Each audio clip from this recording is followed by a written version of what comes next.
in CAE Associates e-learning series. My name is Peter Barrett, and the topic today is utilizing ANSYS for steel and concrete design. I just wanted to give you a little background on CAE Associates. We are an engineering consulting company located in Middlebury, Connecticut. We specialize in finite element and CFD applications, and we've also been a ANSYS channel partner since 1985. Also, just a little background on what things we do. We do a lot of consulting work in various different industries and applications in the civil engineering field. Probably the proudest moment was working on the investigation of the thermal structural collapse of the World Trade Center. We've also done work in areas of bridges and nuclear containment and a variety of different other applications, dams and buildings, etc.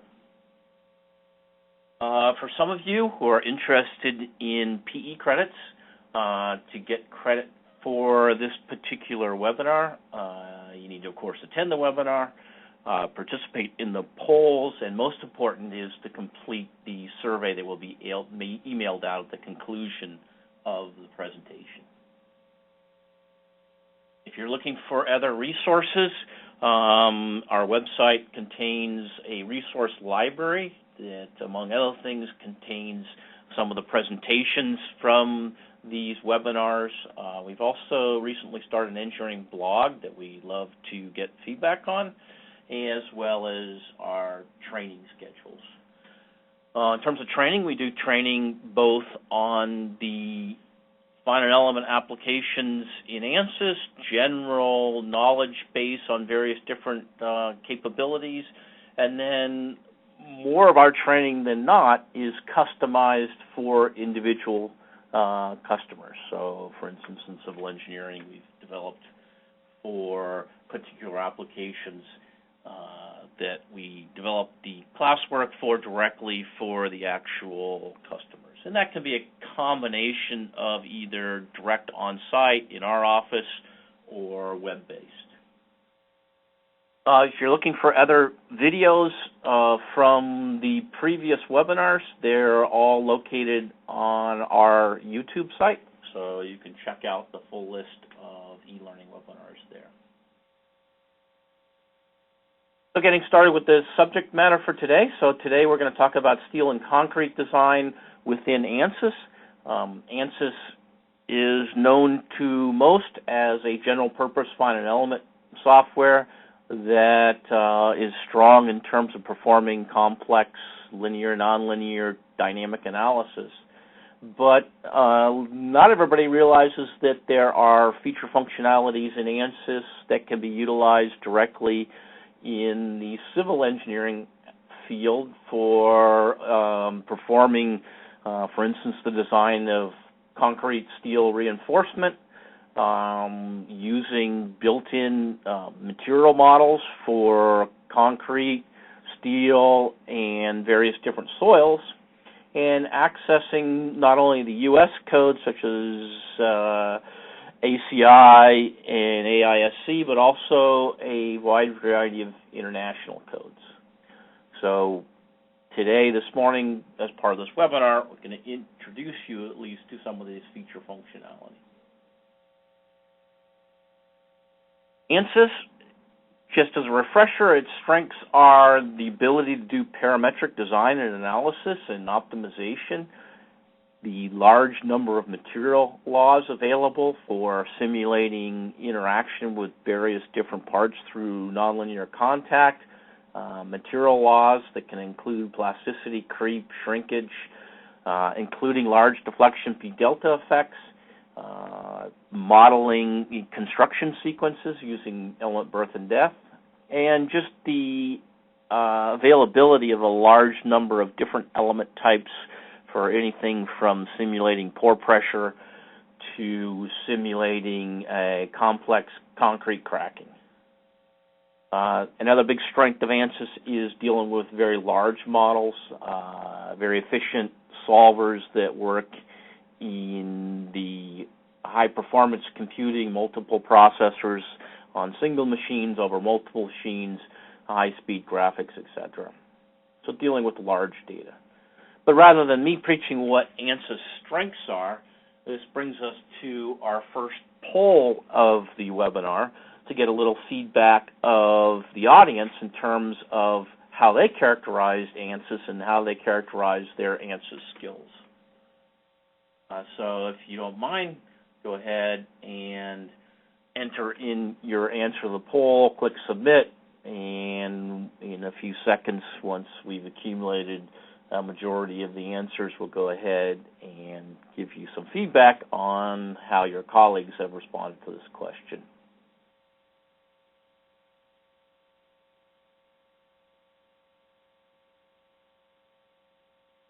So the kind of a bell curve. So we have the actually everybody's an ANSYS user to some degree, and most people are a casual user with ANSYS.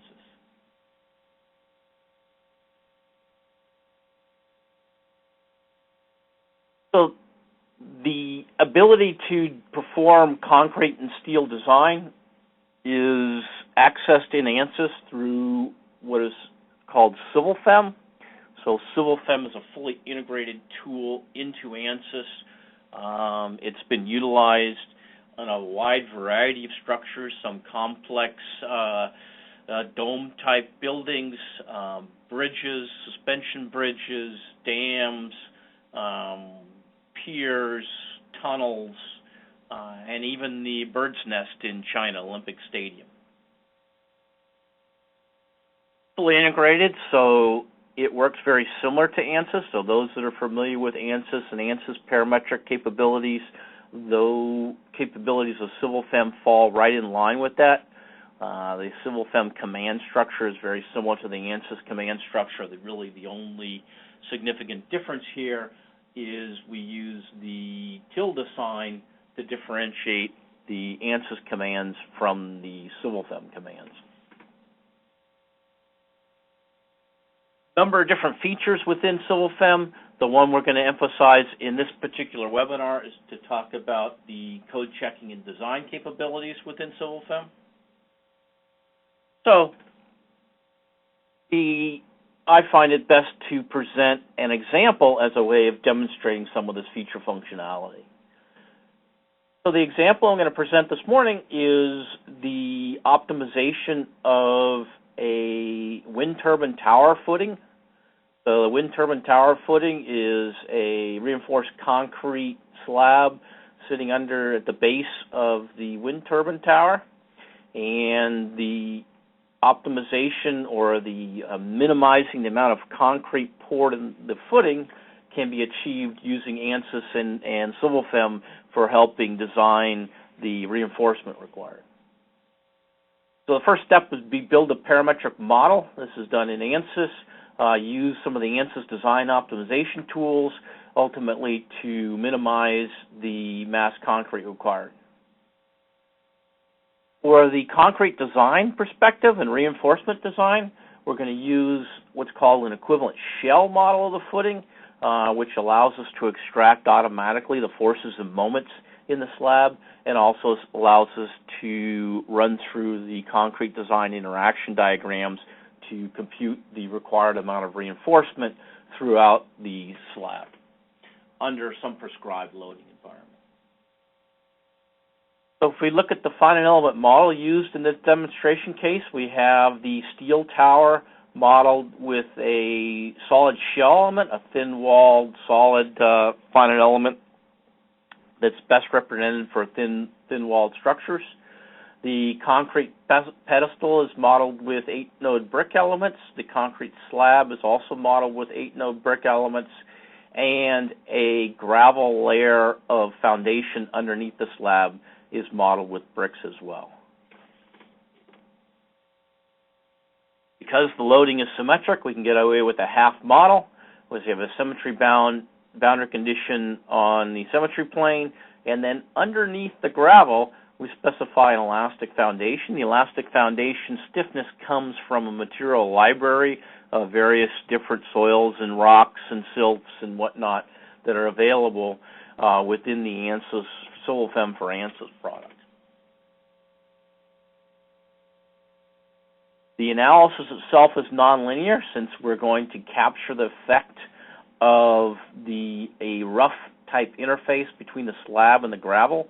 So under the extreme loading conditions, high level winds, the overturning moment, potentially the underneath section of the concrete slab may lift off of the gravel, and we can capture that analytically with the ANSYS finite element model. For the concrete design perspective of this particular analysis, we're going to use this option called of pseudo shell elements. So these pseudo shell elements are developed automatically directly from the profile of the brick elements. So the profile of the shell elements created are shown in this dark green. They follow the midline profile, and we take the data from the solid elements and we can map this data and extract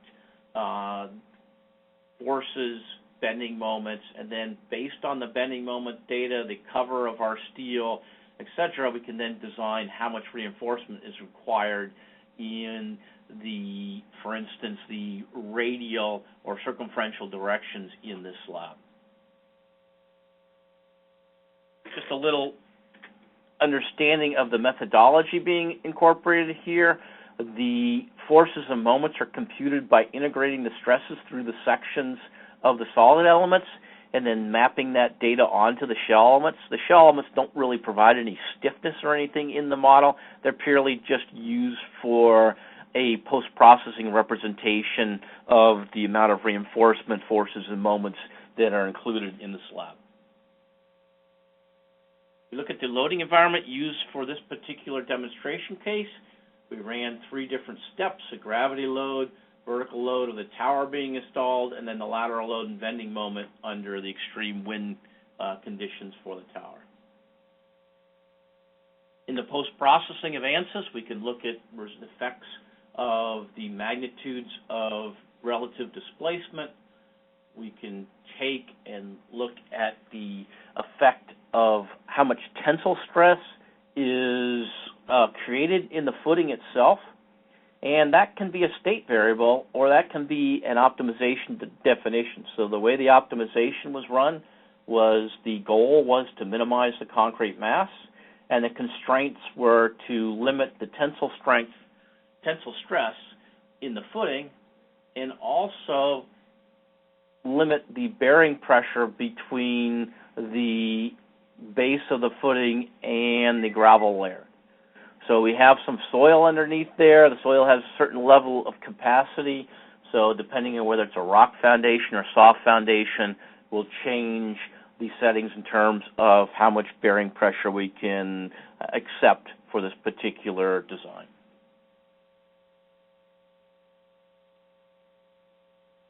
Ran through a series of different optimization cases, 2 extremes. The one on the left is the condition where the soil underneath has fairly high bearing pressure, or a stiff soil or a rock type soil. So the deformation is relatively small in the actual foundation, so we can get away with a smaller, more concentrated foundation, as opposed to the one on the right where we have a very soft or softer soil where we need more of a spread footing foundation to optimize or minimize the concrete and still meet the design requirements. So I'm going to go ahead and at this point bring up the model in ANSYS. And we can take a look here. Here is the finite element model defined, the half model. If we look under the CivilFEM setup, we can select which particular codes we're going to use for the steel design reinforced concrete. I'll just bring one of these up and show that we have a variety of different codes to select from in terms of doing our design.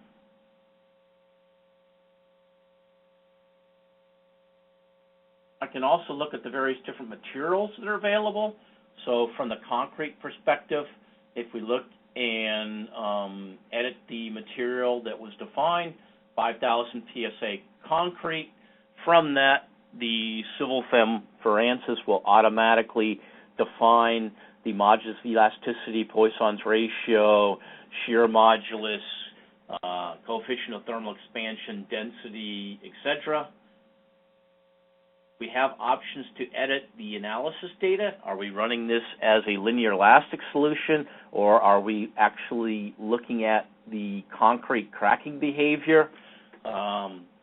We have a design diagram, so how are we using CivilFEM to incorporate the design characteristics? We can change the age of the concrete. We can look at things like creep and shrinkage, and if we're going to look at creep and shrinkage, we can do kind of a step-by-step walking through the process of involving that, or we can look at an effective modulus. So just a few examples of defining and modifying the concrete material properties that are available on an extensive library for our particular application. Also for the soil, so we have a soil defined in this model. We can look at the soil properties. This is the gravel, well graded was the example here. And again, we have properties for analysis. So what kind of modulus elasticity are we using? We're using a static or a dynamic. Is just an elastic behavior, or are we looking at some nonlinear material response of our soil as well, such as a Drucker Prager or Cam clay?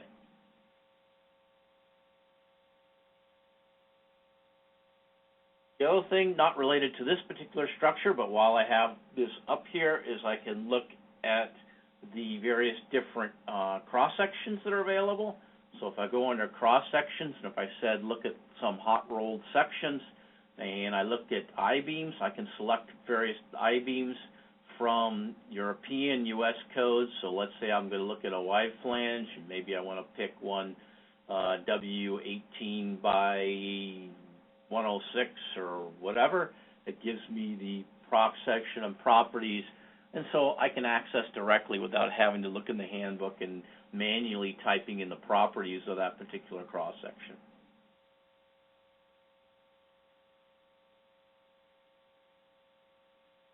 So this is the finite element model used in the analysis. I talked about having some equivalent shells in my model. I can plot these equivalent shell elements, and these are the elements used in the concrete design.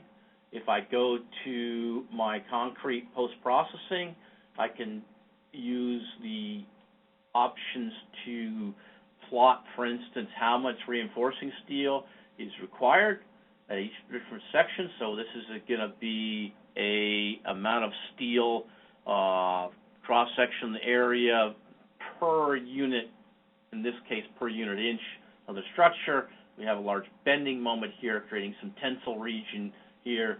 So the plot here now is showing the amount of reinforcement required in the X direction on the bottom face. So this is a radial direction on the bottom face of the slab.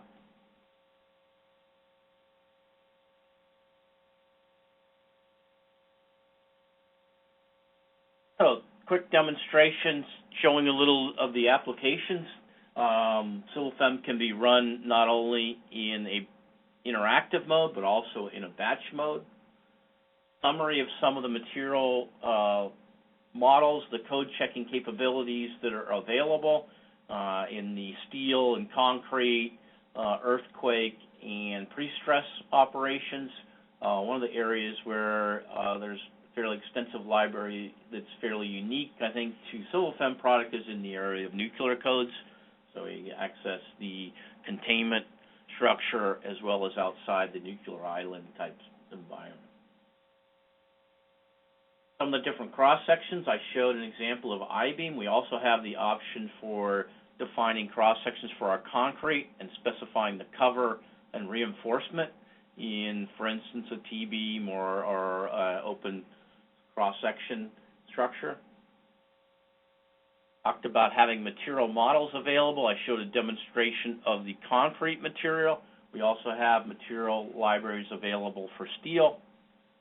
We also have material libraries for concrete, and for each one we have some general properties, the analysis diagram that's run in the finite element calculation, and then the design diagram used in the design side of things.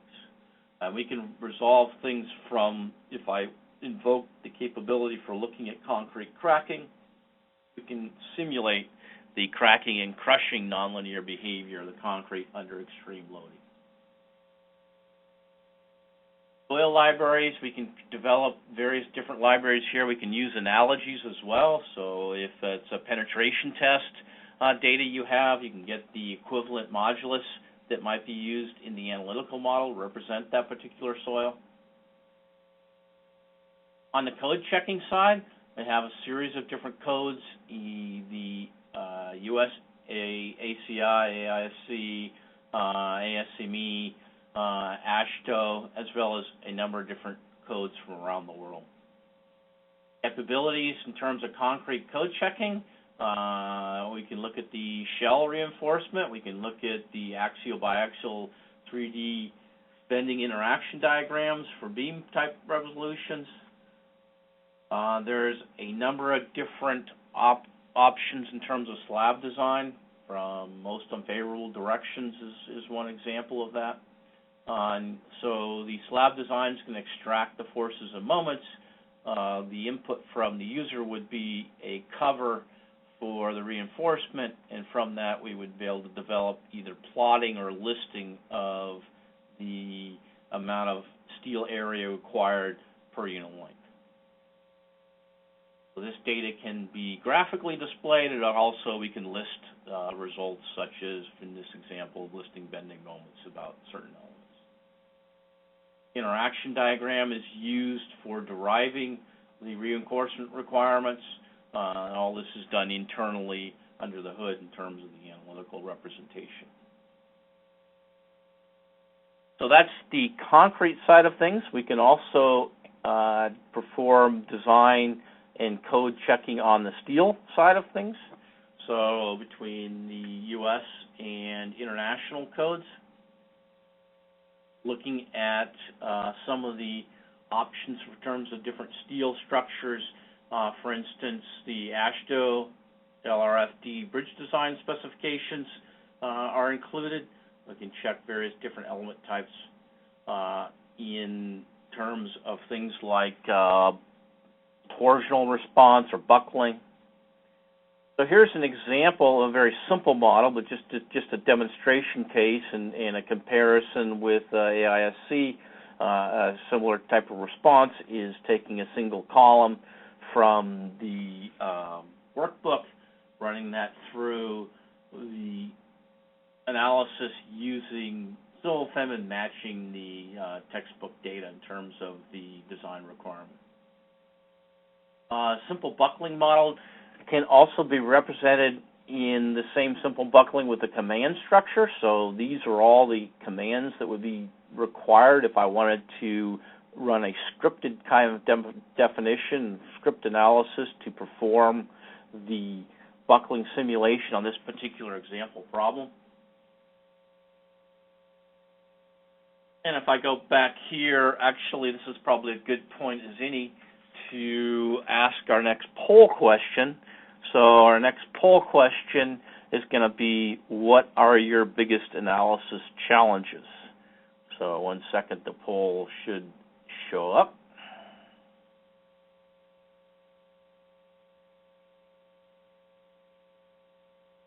So are your analysis challenges in geometry loads, getting your nonlinear analysis to converge, dealing with large models, or just the fact that you have to do a lot of manual iterations?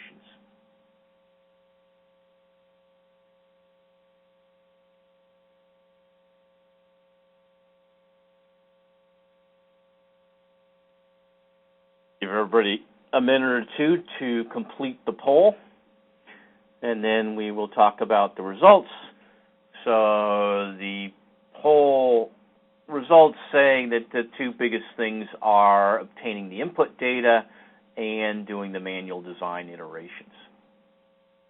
So doing manual design iterations, hopefully some of the stuff with the automation and scripting and design optimization tools may be something that might be useful to consider to reduce the issue of the manual design iterations. So if I take this very simple steel column example, and just to make it a little more interested, I got the vertical load, I've added a small horizontal load. If we go in the CivilFEM processor for beam results, we can graph results such as forces and moments, so I can make shear moment diagrams.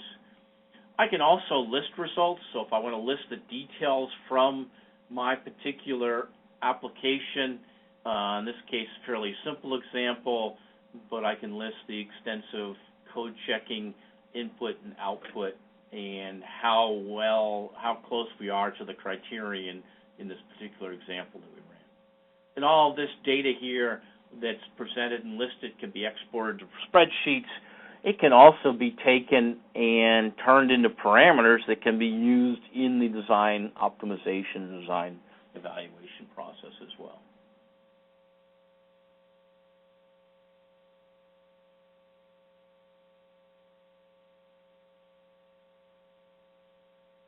So as a summary, we looked at the benefits of CivilFEM for ANSYS. Hopefully these are some things that maybe in the future you can take advantage of if you're not already. Some of the parametric modeling and interfacing the capabilities between the ANSYS for producing the finite element results and the CivilFEM product is available for performing the design and code checking capability. There's also some unique modules. I just touched on some of the simulation capabilities, but there's more details in the nonlinear bridge simulations, in modeling pre-stressed concrete, more geotechnical applications, including some procedures for modeling tunneling, and also the ACI 349, 359 nuclear codes, as well as some of the codes for steel design in the meeting NRC requirements.